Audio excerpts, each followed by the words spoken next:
అందరికీ praise lord. ప్రభువైన యేసుక్రీస్తు నామములో మీ అందరికీ శుభములు తెలియజేస్తూ ఉన్నాం. ప్రియమైన వాళ్ళరు బాగున్నారా? మరి కొన్ని ప్రార్థన మనలు గమనించండి. హర్ష అనే తమ్ముడు మరి కిడ్నీలో స్టోన్స్ వల్ల ఆపరేషన్ నిన్న జరుగుతూ వచ్చింది. తమ్ముడు ఆరోగ్యం కొరకు తప్పక ప్రార్థించండి. అదే సమయంలో కొంతమంది ప్రార్థన మనవులు కూడా మన కామెంట్స్లో తెలియచేశారు. వారి కొరకు కూడా హానోకు బ్రదరు కడుపు నొప్పి, చేయి నొప్పి కొరకు, కొంతమంది ఉద్యోగాల కొరకు పెట్టారు. అదే సమయంలో మేరీ సందెక్క తన కుమార్తెలు ఇద్దరు కూడా బ్లెస్సి కీర్తన వారి భవిష్యత్తు విషయంలో కూడా ప్రార్థించమన్నారు. రవీంద్రనాథ్ అన్న విషయంలో కానీ, మరి హరీష జాయినింగ్ లెటర్ కొరకు కూడా ప్రార్థించమన్నారు. మరి హానోక్ బ్రదర్ వాళ్ళ బావగారి తల ఆపరేషన్ చేయాలని డాక్టర్ చెప్పారట, ప్రార్థన చేద్దాం. అదే సమయంలో దేవుని బిడ్డలారా, సంతోష్ కుమార్ అక్క తనకు కాలేజ్ నుండి స్కూల్ నుండి ఫోన్ కాల్ రావడానికి జాబ్ కొరకు ప్రార్థించమన్నారు. సోదరి ఎలిజబెత్ గారు పరిచయ కొరకు ప్రార్థించమన్నారు. తప్పక ప్రార్థన చేద్దాం. ఈ విధంగా ప్రార్థన మనలు అన్నిటి కొరకై ఇక చాలామంది కూడా కొంతమంది కామెంట్ చేయలేక ఉండి ఉండొచ్చు. వారి కొరకు కూడా మనము ప్రార్థన చేస్తాం. రండి ఈ సమయంలో మత్తయి సువార్త 28వ అధ్యాయం 28వ అధ్యాయము 20వ వచనాన్ని చదువుతున్నాను. ఇదిగో నేను సదాకాలం మీతో కూడా ఉన్నాను. ఇదిగో నేను సదాకాలం మీతో కూడా I am always with you అని ప్రియమైన వాళ్ళరా, దేవుడు ఎల్లప్పుడూ కూడా మనతో ఉన్నాడు అని అర్థమిచ్చేటువంటి మాట. అంటే ఎంతో భరోసాతో కూడిన మాట. యేసుప్రభు పునరుద్ధరణ అయిన తర్వాత ఆయన శిష్యులతో అనేక పర్యాయాలు మొట్టమొదటిగా మరియతో, తర్వాత మరియతో పాటు కొంతమంది స్త్రీలు కూడా మత్తయి సువార్త 28వ అధ్యాయంలో చూస్తాం. అట్లా మూడవదిగా పేతురుతో కూడా ఆయన ప్రత్యక్షమైనట్టుగా, తర్వాత ఎంఐ మార్గంలో ఉన్న వారితో మార్కు సువార్త 16:12 మనం చూస్తాం, లూకా 24:13. అట్లా అనేక సందర్భాల్లో ఆయన పునరుద్ధరణ అయిన తర్వాత ప్రత్యక్షమవుతూ శిష్యుల ముఖ్య ఉద్దేశం ఏంటంటే శిష్యులను బలపరుస్తూ వచ్చాడు. పరిచర్య కొరకు, అనగా సువార్త కొరకు, నశించిపోతున్న ఆత్మల కొరకు ఈ శిష్యులను ఎంత బలపరిచాడంటే పేతురుతో అంటాడు ఒక సందర్భంలో, నా గొర్రెలను కాయవా అన్నట్టుగా. అంటే దాని ఉద్దేశం ఏంటి? వాళ్ళని ఎంత దృఢపరిచారో అర్థం చేసుకోవాలి. చాలా దృఢపరుస్తూ వచ్చాడు. అంటే వారికి భరోసా ఇస్తూ వచ్చాడు. ఏమని? నేను లేకపోయినా, అంటే ఒకవేళ భౌతికంగా నేను మీతో లేకపోయినా ఆత్మస్వరూపిగా మీ మధ్యనే, ఎక్కడైతే 2-3 కూడి నా నామమున ప్రార్థన చేస్తారు, మత్తయి సువార్త 18లో ఉంది, అర్థం చేసుకుందాం. నా నామమున ప్రార్థన చేస్తారో నేను వారి మధ్య ఉన్నానని చెప్పిన దేవుడు వారిని ధైర్యపరుస్తూ ఉన్నాడు. వారిని ఒక విధంగా చెప్పాలంటే, నాకు సర్వ అధికారం ఉంది కాబట్టి మీరు వెళ్ళి అనేకులను శిష్యులుగా చేయండి, కుమారుని యొక్కయు తండ్రి యొక్కయు పరిశుద్ధాత్మ యొక్కయు నామమున వారికి బాప్తిస్మం ఇవ్వండి అన్న విషయాలు మాత్రం వారికి దృఢంగా చెప్పాడు. మరి పరిస్థితులు కొంచెం దారుణంగా ఉన్నప్పటికీ కూడా నేను మీతో ఉన్నాను, మీతో ఖచ్చితంగా నేను ఉన్నాను అన్న విషయాన్ని అయితే గట్టిగా చెప్తున్నాడు. దేవుని బిడ్డలారా, యేసుప్రభు 40 దినాలు భూమి మీద ఉంటే ఆయన పునరుద్ధరణైన తర్వాత ఎంతోమందిని, నిజంగా ఇది గలిలయ కొండ మీద నిజంగా శిష్యులు అనగా వారి పరివారం, స్త్రీలు కావచ్చు, శిష్యులు కావచ్చు, ఇది 10వసారి అనుకుంటాను నేను. చాలాసార్లు ప్రత్యక్షమైన ప్రతిసారి కూడా వాళ్ళ అవిశ్వాసాన్ని తొలగించడం, వారిని ధైర్యపరచడం, వారు ఏ పని చేయాలో, వారు ఎటు ముందుకెళ్లాలో చెప్పడం, వారిని దేవుని అనగా చాలా బలపరచడం మనం చూస్తాం. అంటే వారి యొక్క బాధ్యతలను వారికి తెలియపరుస్తూ నేను మీతో ఉన్నాను అన్న విషయాన్ని మాత్రం చాలా గట్టిగా చెప్పినట్టు మనం నమ్మాలి. నా ప్రియమైన దేవుని బిడ్డలారా, అంటే వారు ఎలా ఉన్నారంటే చాలా సందేహంలో ఉన్నారు.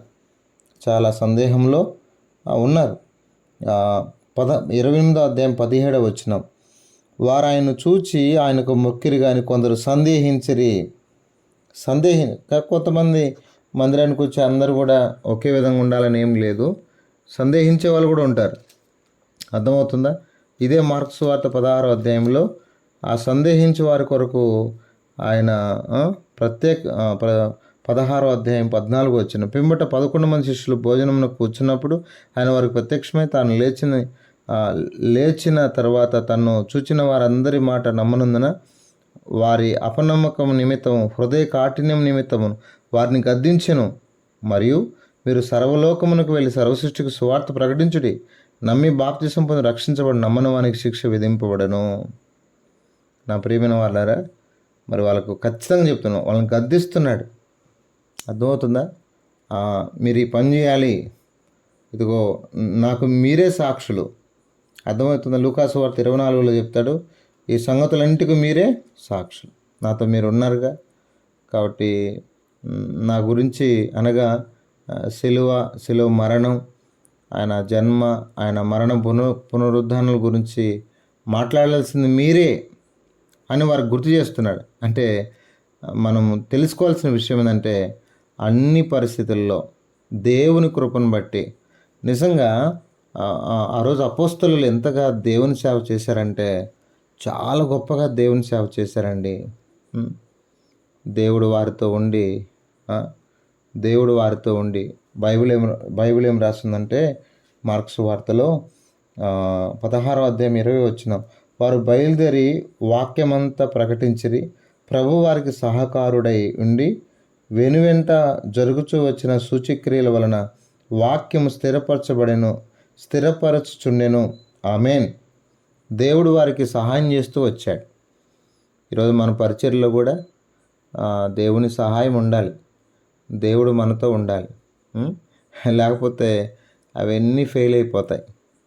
ఆ రోజు అపోస్తలులు 11 మంది అద్భుతంగా, ఈవెన్ పౌలు గారు కూడా అనుకోండి 12 మంది నిజంగా అద్భుతంగా వారు సేవ చేశారు. మరి మత్తయి కూడా ఉన్నాడు. దేవుని బిడ్డలారా, అపోస్తలులు అద్భుతంగా వాళ్ళు ఒక్కొక్కరు ఒక్కొక్క విధంగా చనిపోయినట్టు మనకు చరిత్ర చెప్తుంది.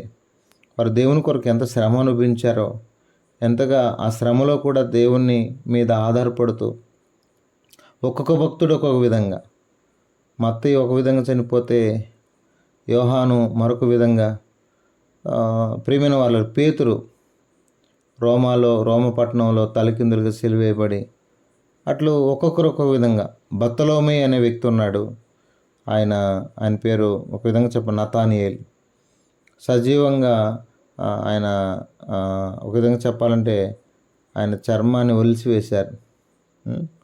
నిజంగా ఇది చాలా బాధాకర విషయం కదా. అట్లా దేవుని బిడ్డలారా, ఎంతోమంది శిష్యులు వారు దేవుని కొరకు, తోమ చెన్నై పట్టణానికి వచ్చి బాణం విసిరి ఆయన చంపేశారు, పొడిచి. ఈ విధంగా ఒక్కొక్కరు ఒక్కొక్క విధంగా.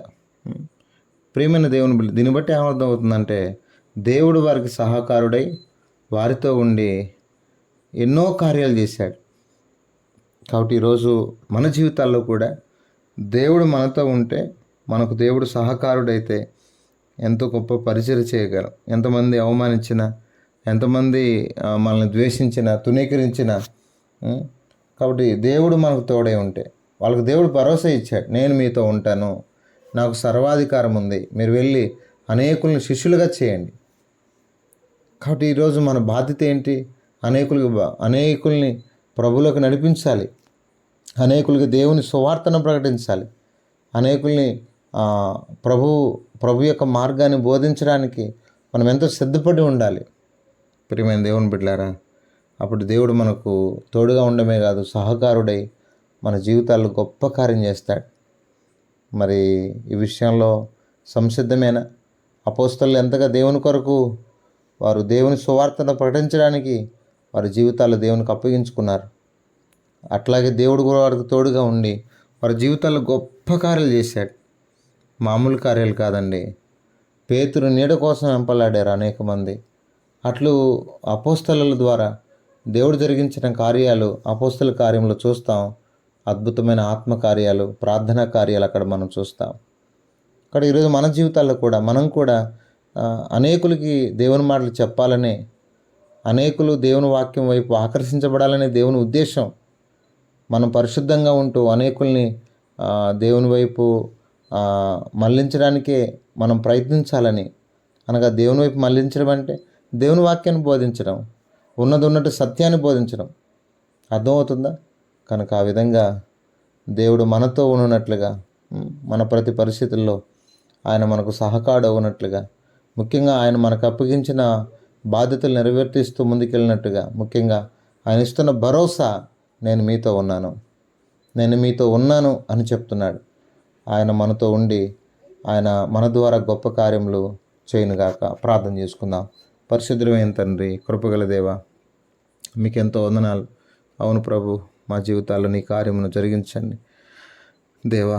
నాయన అపోస్తలులు ఎంతగా నీ సేవ చేశారు, ఎంతగా ప్రభు నీ కొరకు నాయన నువ్వు వారికి సహకారువై ఉండి ఆత్మశక్తిని పొందిన వారు నీ కొరకు ఎంతగా పనిచేశారు తండ్రి. అలా మేము కూడా పనిచేయడానికి నువ్వు మాతో కూడా ఉండండి తండ్రి, మాకు సహకారి ఉండండి ప్రభు. నా తండ్రి, నువ్వు ప్రత్యక్షమై ఆయన వారిని బలపరుస్తూ వచ్చావు, వారికి భరోసా ఇస్తూ వచ్చావు, వారిని నాయన ప్రభువా నీ పరిచయ కొరకు సిద్ధం చేస్తూ వచ్చావు, సంసిద్ధులు చేస్తూ వచ్చావు. నీకు స్తోత్రాలు. ఆ విధంగా మా జీవితాల్లో కూడా అనేక మందిని కూడా మీరు బలపరచండి నాయన తండ్రి. దేవా నీకు స్తోత్రాలు నాయన. నిన్ను గణపరుస్తున్నాం ప్రభు, నిన్ను సేవించి పూజిస్తున్నాం. అనేకులు కూడా నీ సేవ చేయడానికి, నేను గణపరచడానికి, నీ రాజ్యస్వార్తను ప్రకటించడానికి కూడా మా ప్రియులందరి కట్టి కృపను దయచేయమని, చక్కగా నీ కొరకు జీవించడానికి, ఎవరైతే కన్న వాటిని విన్న వాటిని నాయన ప్రకటించకుండా నా ప్రభు ఊరుకుంటున్నారో వారికి కూడా తెలియచేయండి. మరి ఏమైతే విన్నారో, ఏమైతే నా ప్రభు చూశారో వాటన్ని ప్రకటించడం కొరకు మా ప్రియులందరినీ కూడా సిద్ధపరిచి మహిమ పొందమని, ఆయన అబద్ధాలు అసత్యాలను తొలగించి సత్యాలే ప్రకటించుటకు నీ సహాయాన్ని కృపను దయచేయమని, నీ ద్వారా ఘనకార్యము జరిగించమని మా ప్రియులు అనేక మంది ప్రార్థన మనలు కోరారు. హర్ష కొరకు ప్రార్థన చేస్తున్నాం. నేను దినాన నా కిడ్నీ ఆపరేషన్ విషయంలో సహాయపడ్డారు, వందనాలు. ఈ విధంగా తండ్రి బ్లెస్సి కీర్తన కొరకు ప్రార్థన చేస్తున్న కనికరించండి. అంత మాత్రమే కాదు ప్రభు, ఎలిజబెత్ సహోదరి కొరకు ప్రార్థన చేస్తున్నాం, సేవలో సాయం చేయండి. మరి అంత మాత్రమే కాదు, సంతోష్ కుమార్ యొక్క జాబ్ విషయంలో సాయం చేయండి. హానోకు బ్రదరు నేను కడుపు నొప్పి విషయంలో, చేతి నొప్పి విషయంలో, వారి బావగారు తల ఆపరేషన్ విషయంలో ఆయన జ్ఞాపం చేసుకోనండి, కనికరించండి. ఈ విధంగా చెల్లి శార కుటుంబం అయితేనేమి, అతని ప్రార్థన మనవులు కోరుతున్న అందరి కొరకు ప్రార్థన చేస్తూ అందరి కుటుంబాలు దీవించి మీరే మహిమ పొందమని, ఆయన నువ్వు మాతో ఉన్నమని, నీ కార్యములు జరిగించండి. నీ నామను ఎవరైతే ప్రార్థన చేస్తారో, 2-3 ఉన్న కాడ నేను ఉంటానని చెప్పిందేవా, మా ప్రియులతో కూడా మీరు ఉండండి. దాని ఇమ్మానియేలు అంటే అర్థం దేవుడు మనకు తోడు. అవును ప్రభా, నువ్వు మాతో ఉంటేనే అనేక కార్యాలు చేయగలం. నువ్వు మాతో ఉండమని ప్రార్థన చేస్తూ ఆయన అపోస్తలతో ఉన్న దేవా మాతో కూడా ఉండి నీ కార్యములు జరిగించి మీరే మహిమ పొందమని, మా ప్రియులందరికీ కావాల్సిన ఆరోగ్యం, క్షేమం, భద్రత దయచేయమని, టెట్ ఎగ్జామ్ రాస్తున్న బిడ్డలకు కూడా కావాల్సిన కృపను దయచేయమని యేసు పరిశుద్ధ నామములో ప్రార్థన చేసి అడిగి వేడుకుంటున్నాం తండ్రి. ఆమేన్.